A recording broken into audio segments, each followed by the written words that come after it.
नमस्कार दोस्तों, स्वागत है हमारे टेरेस गार्डनिंग में। और टेरेस गार्डनिंग में आज हम आपको दिखा रहे हैं, आप पहचान रहे होंगे, नहीं पहचान रहे हैं तो ये है ककड़ी। ककड़ी जो मार्केट में खाते हैं, कई लोग तर बोलते हैं, कई कहते हैं कि जमुना में ही उगती है, सिर्फ ये घर में उग ही नहीं सकती है। तो आप ये देख लें, घर की चौथी मंजिल पर है और एक ये ड्रम में, गमले में, किसी में भी लगा सकते हैं। और ककड़ी देखिए, तो मार्केट में ऐसी ककड़ी इतनी लंबी आपने देखी नहीं होगी जैसी ककड़ी है। ये एकदम कचिया और केमिकल से और पेस्टिसाइड से, दोनों से फ्री ककड़ी अपने घर में उगा करके, ज़्यादा नहीं है, देखिए 2 से 3 बेल इसमें मैंने लगाई है।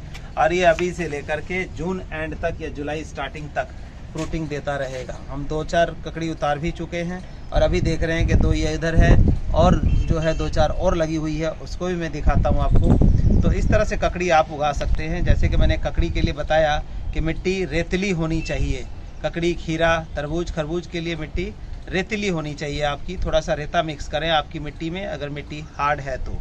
और उसको लगाने का टाइम जो है फरवरी में लगाइए, आप जनवरी में लगाइए, फरवरी में लगाइए, मार्च तक आप लगा सकते हैं इसको। लेकिन अब इसका लगाने का टाइम नहीं है पौधा, अब तो फ्रूटिंग का टाइम है। तो आप जनवरी, फरवरी, मार्च में जब कभी भी चाहें इसको ले सकते हैं। और 40 से 45 डेज़ में ये फल देना शुरू कर देता है। बहुत ही बढ़िया चीज़ है। अपने घर को, बच्चों को, परिवार को अगर स्वस्थ रखना है, केमिकल फ्री रखना है, पेस्टिसाइड और केमिकल फर्टिलाइज़र से, तो अपने घर में ककड़ी उगाइए। ककड़ी उगाने की विधि मैं बता रहा हूँ आपको। तो ये देख रहे हैं कि इस तरह से ककड़ी मैंने आपको दिखाई है और इस तरह ककड़ी लगी है। एक ही ड्रम मैंने ककड़ी, करेला दोनों लगा दिया। ये जो सामने दिख रहा है ककड़ी का पौधा नहीं है, करेले का है, बाकी ये ककड़ी है। तो ककड़ी लगाने का टाइम जो है मैंने आपको बताया कि फरवरी में लगाना है या जनवरी में लगाना है।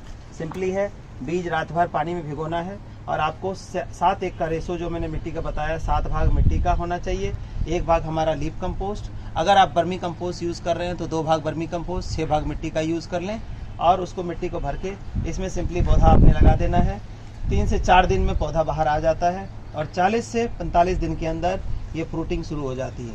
और फ्रूटिंग अभी चलती रहेगी इसके लिए हम खाद क्या यूज़ करते हैं कि कंटिन्यू फ्रूटिंग हमारी इस तरह की लंबी लंबी ककड़ी देते रहे कि एक टाइम में एक ही ककड़ी से आपके पूरे परिवार का जो सलाद हो जाए। जैसे ऐसा देख रहे हैं, ऐसी ऐसी ककड़ी लेंगे तो एक टाइम में ही एक ककड़ी से आपके पूरे परिवार का सलाद होगा। उसके लिए हमें क्या करना है कि देखिए, ये लीफ कंपोस्ट जैसा मैं दिखाता रहता हूँ, तो लीफ कंपोस्ट ज़रूर डालें। अगर अल्टीमेट फ्रूटिंग लेनी है ककड़ी की तो लीफ कंपोस्ट डालना है आपको रूट फिलिंग के रूप में। और ये चाहिए तो मेरे नंबर पे कांटेक्ट कर सकते हैं आप, 9996928517, और इस पर कॉल करके या व्हाट्सएप करके इसकी जानकारी ले सकते हैं। दूसरा जो हमारा ओरल न्यूट्रिशन इसका है, वो ओरल न्यूट्रिशन है हमारा। ओरल न्यूट्रिशन ये देखिए, ये हम लिक्विड फर्टिलाइज़र इसको हर 15 से 20 दिन में देते रहते हैं ताकि ये कंटिन्यूस फ्रूटिंग रहे। नहीं तो क्या होता है कि ये एनर्जी जो इसके अंदर हमारी ताकत थी वो फ्रूट के रूप में कन्वर्ट करके दे दिया उसने। अब उसके अंदर बचेगा नहीं तो वो कहाँ से देगा, फिर वो स्टॉप हो जाता है, रुक जाता है। और रुकने के बाद फिर लोग कहते हैं कि हमारा फल नहीं दे रहा है। भाई एक चीज़ है, बैंक में जैसे पैसे डालेंगे नहीं तब तक एटीएम से निकालते नहीं, इतने दिन अकाउंट खाली हो जाएगा। तो जब एटीएम से निकालना है तो आपको बैंक में पैसा धीरे धीरे डालना ही पड़ेगा। तो इसी तरह इसको है न्यूट्रिशन। आप एक बॉन्ड उसमें गमले में लगा रहे हैं तो उसमें आपको न्यूट्रिशन की ज़रूरत पड़ेगी। अब ये तो न्यूट्रिशन की बात हो गई कि ये देंगे और हम लेते रहेंगे, लेकिन इसके अलावा भी क्या होता है कि कीड़े जो हैं, कीड़े तो हर जगह तंग करते हैं। जैसे कुछ पत्ते देख रहे हैं, कुछ तूफान की वजह से और कुछ इस तरह के पत्ते कीड़े चाट जाते हैं। तो उसके लिए हमें केमिकल तो यूज़ करना नहीं है, क्योंकि जब केमिकल यूज़ करना ही है तो हम मार्केट से लेके खा लें, अपने घर में उगाने की ज़रूरत ही नहीं है। तो केमिकल से कैसे बचाएं, मतलब कीड़ों से बिना केमिकल के कैसे बचाएं पौधों को। ये देखिए, ये हमारा ऑर्गेनिक पेस्टिसाइड होता है जो कि नीम ऑयल को डिकम्पोज करके और धतूरा एक्सट्रैक्ट को जो बैक्टीरिया कल्चर में डिकम्पोज करके बनाया जाता है। और इसका 40 ml 1 लीटर पानी में लेके इसमें छिड़कते रहेंगे, हर हफ्ते छिड़किए तो कोई कीड़ा आसपास नहीं पड़ती। इसकी एक खासियत है, जब हम दूसरी केमिकल पेस्टिसाइड यूज़ करते हैं तो उसमें क्या होता है कि मधुमक्खी है, तितली है, जो हमारे पॉलिनेटर्स हैं जिससे हमारे फल बनते हैं, वो भी मर जाता है। लेकिन इसके साथ ऐसा नहीं है। ये जो हमारे हार्मफुल जो कीड़े हैं वो तो आएंगे नहीं इसकी स्मेल से, लेकिन मधुमक्खी और तितली आनी बंद नहीं होगी। मतलब कहने का ये इको फ्रेंडली भी है और केमिकल रहित भी है।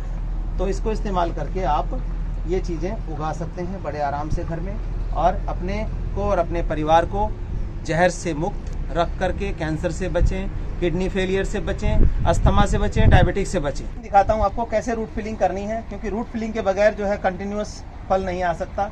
रूट फिलिंग कह लें या गोद भराई कह लें। तो ये देखिए, ये लेंगे, ये ककड़ी का रूट है जहाँ जड़ है, उससे जो हम 2 से 3 इंच दूर, बहुत लोगों ने गलती की है, रूट फिलिंग का मतलब इसका जड़ खोद के इसके जड़ में डाल दिया। ऐसा नहीं करना है, जड़ें कट जाएंगी। इस रूट से 3 इंच का कम से कम 3 से 4 इंच का गैप लेना है। ये देखिए 3 से 4 इंच का गैप लेकर के और इस तरह से खोदना है आपने। इस तरह से खोद के जगह जगह हमने खोद लिया। और हम क्या करेंगे, सबसे पहले हम इसमें देखिए स्टोन डस्ट हर जगह चाहिए होती है, लेकिन उससे पहले हमें नीम खली चाहिए होती है ताकि फंगस ना लगे हमारे प्लांट को। नहीं तो इतना बड़ा प्लांट आपका फंगस लग के सूख गया तो आप बहुत पछताते हैं बाद में। एक मुट्ठी नीम खली हमने इसमें डाल दिया जी। इसके बाद हम क्या करेंगे, स्टोन डस्ट चाहिए। ये स्टोन डस्ट जो है बड़े काम की चीज़ है, इसको सिंपल ना जाने। ये प्लांट को तो मिल ही रहा है, और प्लांट में जो फ्रूट लग रहा है उसमें भी कैल्शियम आ रहा है जो हमारी बॉडी को भी मिल रहा है। तो हम प्लांट को नहीं दे रहे, हम अपने आप के लिए भी कैल्शियम प्रोवाइड करा रहे हैं बॉडी को। तो बहुत सारे लोगों को स्टोन डस्ट नहीं मिलता है, स्टोन डस्ट के लिए भी कॉन्टैक्ट मेरे से कर सकते हैं। और बड़े ही सही रेट में मैंने 20 रुपीज़ पर केजी के हिसाब से ये स्टोन डस्ट अवेलेबल मैंने करा दिया है, और मोस्टली लोग ले रहे हैं। ले करके अपने प्लांट में डालिए। प्लांट में ही नहीं, ये जो फ्रूट आपके घर लगेगा उसके थ्रू आपकी बॉडी को भी कैल्शियम मिल रहा है। और ऑस्टियोपोरोसिस, हड्डियों की कमजोरी, हड्डियों का घिसना या घुटनों का दर्द जो है, ये सारी इसी चीज़ों से होती है। तो ये आपकी कंप्लीट रहेगी तो बॉडी फिट रहेगा। तो ये जरूर डालिए हर प्लांट में, और साल में एक बार ही इसको चाहिए होता है, हर महीने नहीं डालना है, हर 15 दिन में नहीं डालना है। अब ये 2 चीज़ें हमने डाली। तीसरी हम इसको लीफ कंपोस्ट का है, इस तरह से एक खड्डे के अंदर 1 मुट्ठी हमने ये डाला, ये बंद कर दिया। अब हम इसी तरह से दूसरी जगह थोड़ा सा दूर हटा के इसको खोद लेंगे। जैसे मैं बता रहा हूँ, रूट फिलिंग हम नेचुरल खाद से कर रहे हैं, और यहीं पर जो दूसरी जगह से मिलता है, बाहर की जो ककड़ी होती है या सब्जी होती है, उसमें यूरिया DAP डाला जाता है। तो यूरिया से क्या हो रहा है, जो केमिकल हमारे बॉडी में जा रहा है उससे जो कैल्शियम है वो बुरना खत्म होना शुरू हो गया, घिसना, हड्डियाँ घिसनी शुरू हो गई है, जिस वजह से आज 40-45 की एज में भी घुटने की दिक्कत आ रही है। तो ये सब चीज़ें करने से जो क्या है, आपकी जो कैल्शियम की कमी पूरी रहेगी, कैल्शियम बुरेगा नहीं शरीर में, हड्डियाँ मजबूत रहेंगी और आप स्वस्थ रहेंगे। ये देख रहे हैं आप, ये केचुआ है। ये केचुआ कब होगा जमीन में? तभी होगा आपके जब आपका ये नेचुरल फर्टिलाइजर आप यूज करेंगे, नहीं तो केमिकल फर्टिलाइजर में कहीं केचुआ देखने को नहीं मिलेगा। देखिए आपके सामने ही मैंने खोदा और ये केचुआ निकल के आ रहा है। तो जब आप जैविक, पूरी तरह से जैविक खाद यूज करेंगे तो ये केचुआ अपने आप ही आपकी मिट्टी में आएगा। और केचुआ होना एक मिट्टी, स्वस्थ मिट्टी की पहचान होती है। तो इससे डरे नहीं, इसको होने दे अगर पैदा होता है ये तो। अब पानी की बात है, पानी पूछेंगे तो ककड़ी के पौधे में आजकल डेली पानी चाहिए। जैसे इतना हमने लगा रखा है इसमें और इतना बड़ा है तो डेली चाहिए, लेकिन पानी डालने का एक टाइम होता है। या तो अर्ली इन द मॉर्निंग डालिए, या फिर बेटर है कि शाम को 5 बजे के बाद पानी डालें। दिन में दोपहर के टाइम पानी ना डालें, और शाम को 5 बजे डालते हैं तो एक चीज़ का ख्याल रखना है, आजकल जो पाइप आप लगाते हैं या जो पानी की पाइप है उसके अंदर गर्म पानी पड़ा हुआ होता है धूप की वजह से, और आप सीधा टैप चलाते हैं उसके अंदर डाल देते हैं। बहुत सारे लोगों के पौधे मर गए हैं। तो वो जो गर्म उबलता हुआ पानी इसके जड़ में जाएगा उसको खत्म कर देगा। तो पानी डालने से पहले 1 से 2 मिनट उस पानी को निकाल लें और उसको टच करके देखें, पाइप खाली हो जाए, ठंडा पानी आए, तभी आप पौधे में डालें। ये बहुत बड़ी गलती है कि सीधा टैप खोला और लगाया आपने, 2 दिन बाद मेरे पास ही फोटो आ जाती है कि जी मेरा तो पौधा मर गया, ठीक ठाक चल रहा था, अभी 2 दिन पहले तक तो ठीक था बिल्कुल। ये उसका सबसे बड़ा रीज़न है कि आप एकदम से टैप चलाते हैं और एकदम पानी डाल देते हैं, या फिर दोपहर के टाइम पानी डालेंगे तो ये गर्म ठंडा हो जाएगा और प्लांट आपका मर जाएगा।